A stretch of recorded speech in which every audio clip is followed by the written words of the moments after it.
Welcome to the second edition of Inside Pass, Irish Rugby's weekly magazine show. Coming up on this week's show, we go behind the scenes at the Aviva Stadium as Ireland took on Canada. We then have the latest news from Carton House, and we'll catch up with the Ireland women's team after their first game of the November series.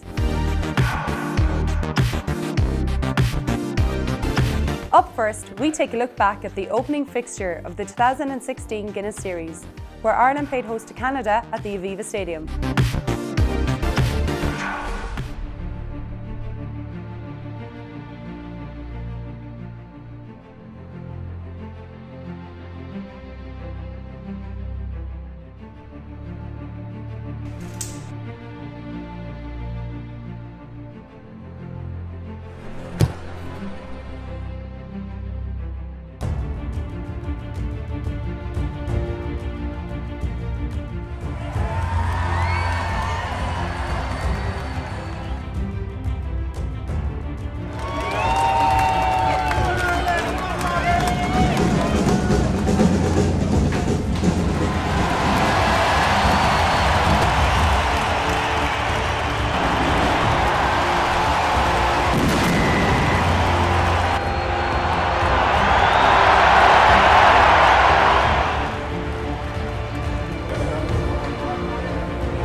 Let's look back through the highlights of the game and the scores that secured the result. Superb cover from Gordon McRory and just making a big tackle. Ireland secure that line out and go to them all.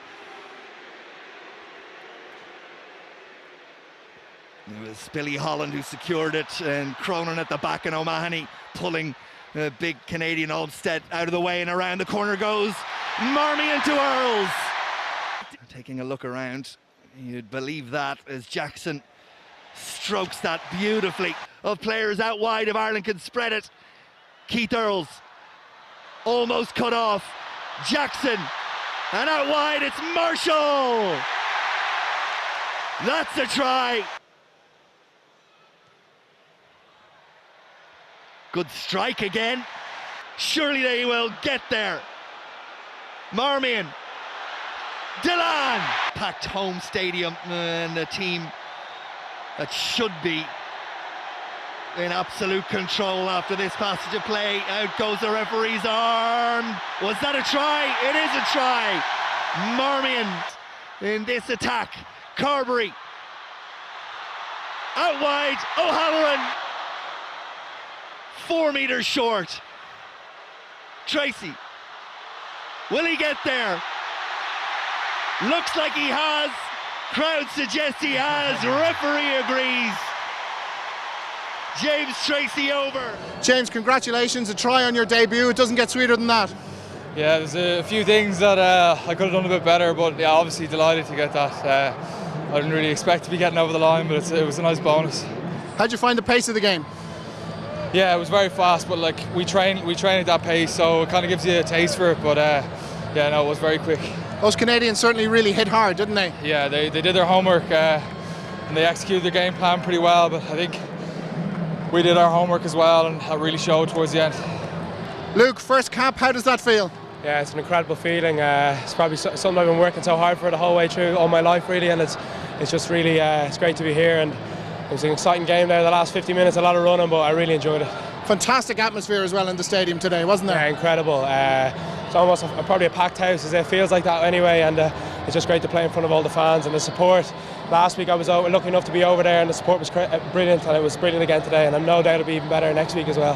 The family here watching you today? Yeah, they're all here up in the stand there. I'm not sure exactly where they are, but they're definitely here, and the support I've been getting throughout the week from past coaches, past friends, people I haven't heard from in a long time. It was brilliant all week, really. Thankfully, no fresh injuries to report to you this afternoon. It was quite a physical encounter against Canada. on Saturday. So a number of players are a little bit sore this morning, and they'll be managed appropriately during the week with their training load managed today. A squad of 37 players will prepare for the last 2 games of the Guinness Series. Dave Kilcoyne and Darren Sweetenham have returned to Munster this week. There's a few areas we can take out of the Canada game and the game in Chicago that, like I said, we'll look to improve on. We weren't happy with maybe aspects of our maul defence against Canada, our attack structure. There's areas of defence in the Chicago game against the All Blacks. So I'm sure Joe has been in the think tank with the rest of the coaches and devising something for us. And like you said, it's no better man than Joe to put together a game plan to go and attack them this week. I suppose there was a small bit of a novelty factor going to the whole trip to Chicago and playing in Soldier Field and the unique setting that was. But it's always great to come back to the Aviva full house. It's a special place to play, and especially when you take on a team like that. So everyone is looking forward to it. It's a huge challenge, but it's the kind of thing that you play the game for. And it's a great thing to have them at home, and everyone's looking forward to it. Last Wednesday, the pool draw for the Women's Rugby World Cup 2017 took place in Belfast. We were there to get all the reaction as Ireland look forward to hosting the competition next August. Welcome along to the magnificent and historic Belfast City Hall for the official draw of the Women's Rugby World Cup 2017. Ireland, there they are in Pool C alongside Australia and the winner of that Asia-Oceania tournament. Niamh, here in Belfast City Hall, what a backdrop for a spectacular occasion, and the excitement building now for Women's Rugby World Cup. The anticipation this morning was huge, and obviously the draw's been made now. We're very excited what's coming up, and obviously it's hard to take it all in now, but it's very real, and it's not just a photo shoot or something that's been launched. It's down the line now, and we can see it. And Pool B, obviously the world champions England drawn with the USA. That's another big game, isn't it? Yeah, it'll be physical. I'm sure England will be confident with that pool, just the way that their programme is going, but you can never be overconfident. And as I said, we were third ranked in the last World Cup, won all our games, and we surprised a few people, so you never know what's going to happen in a World Cup. Hugely exciting though. What a year ahead for rugby in Ireland. Oh, listen, it's brilliant. The amount of rugby, the Autumn Internationals, then a Six Nations, leading lovely into a World Cup. You couldn't ask for anything better, and it's in a really, really positive place and hugely exciting. You tempted to dust off the boots? I think at this stage I'm too far gone, but it's brilliant to have a home World Cup, and it's brilliant for the girls that'll have that support and people come out and get behind them, and to have a World Cup in Ireland is just brilliant. If Ireland were the surprise package at the last World Cup, is there a tip to be a surprise package next time around? I don't know. I think Ireland are going to be a strong side no matter what in this tournament. Home nation, so I think they're going to be a team which I think potentially could take a big scalp again. If you look at their pool, France, a team they've played against many times in the Six Nations and have beaten them before, will be very interesting. Australia. I'm not quite sure. They're a team that you don't see a lot of, so I don't know if they'll pull off any big scalps. But I'm actually quite interested to see how Wales do as well. Wales are a team who've been very strong in the Six Nations. They've got an interesting pool with Canada, New Zealand and that fourth qualifier. People are obviously looking at it and thinking about Canada and New Zealand, but you can't count out Wales. And then obviously if you look at Pool B, I think USA will be a major threat. But again, Italy is an unpredictable sort of team, and that fourth qualifier, can't be sure who that could be. So I think there's a few teams which could possibly pull off a big scalp. But at the end of the day, I think people have learned from past experiences that you need to not switch off during the World Cup phase, because any team can take you off your success run. Yesterday, the Ireland women's team took on England in the first of their November Series games. We spoke with Nicole Fowley, who won her first cap, and Ireland out half Nora Stapleton. Stripped by Harriet Miller-Mills, but only into the arms of Nora Stapleton. Has she gone all the way? She has, Brilliantly opportunistic score from Nora Stapleton there. England getting the momentum, charging towards that line. They're going to go over, and yes, it is a try to England. Yes, and that's it. Ball off the pitch. Amy Pear blows the final whistle, and England have hung on for a narrow 12-10 win. Nora, first of all, welcome back. It's great to see you back in green. Not the result we wanted, but as you said, plenty in the performance, plenty to work on, but plenty of positives to take from it.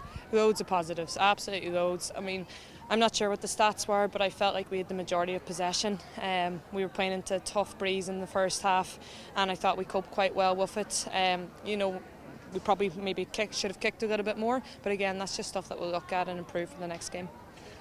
An incredible year ahead for women's rugby in Ireland, and UCD will be the backdrop for the pool stages of Women's Rugby World Cup. Fantastic venue. Yeah, really good venue, and it's a nice little vibe in here as well. Pitch is amazing also, so really looking forward to it, to be honest. And I'm sure any of the teams now, so the likes of England, New Zealand when they arrive, Canada, I'm sure they'll say the same about UCD as well. But top class facilities here, and no doubt as we build closer to the World Cup, we're going to get the buzz. The crowds are coming out, and even the crowd here today, it was fantastic for people to come out on a Sunday afternoon. Nicole, congratulations on your first cap. Are you delighted? Thank you. Oh, I'm over the moon. Not the result we wanted, but we could put in a great team performance and we build on it for next week's game. This November is all about building, all about bringing in new players and building squad depth. So a successful hit out despite the result. Exactly. Look, we were working on stuff and it came true today. Some of it did, some of it didn't. But look, this is it. It's developing, building us on for the Six Nations, building us on for World Cup, and that's what we're looking for.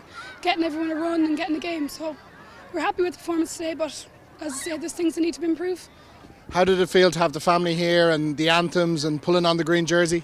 A bit surreal at the start. I didn't know where I was. I was in shock. But look, once I got out on the pitch, you just block it all out and you have tunnel vision and just straight in for the game. So I was just keeping concentrated on the game. But look, it's great to have them here afterwards, and supporting the fans of everyone is just amazing. So I'm happy out. Next up is Canada, and that's a huge challenge, ranked probably number 2 in the world in women's rugby. Yeah, just behind England, I suppose, based on the last Women's Rugby World Cup. But again, we don't fear any teams anymore coming into these matches. It's all about our own performance and what we can do as a squad. Canada will probably be play a different way to England, and we'll just have a look at that, put our game plan in place, and then go out there and really look to execute that.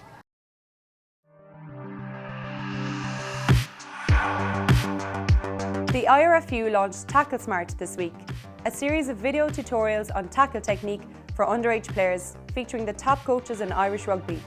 The IRFU's Director of Rugby Development, Scott Walker, told us about the initiative. Scott, we've just launched a new programme, Tackle Smart. You might tell us a bit about that? Yes, certainly. We undertake a significant amount of surveys with our players, and surveys over the last 12 months have shown some concern, not only with players but coaches and parents, in regards to players undertaking competent tackles. And from that, we decided to design Tackle Smart, which is a program to assist those three stakeholders, our players, coaches and parents, for our players to be more competent in the way they undertake tackles. And the suite of videos, it's addressed by some of the key members of the provincial coaches. How important is that they're involved? It certainly is. I mean, we've worked closely not only with the provincial coaches but also our coaching staff in each of the 4 provinces to design a program which educates our players. And it's a suite of videos online where players can actually go, as well as parents and coaches, to understand how to undertake a real competent tackle and to make the game more open and evasive.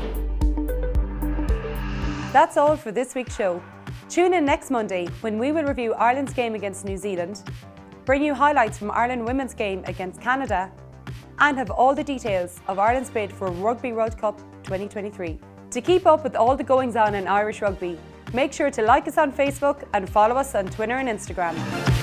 Thanks for watching. See you again next week here on Inside Pass.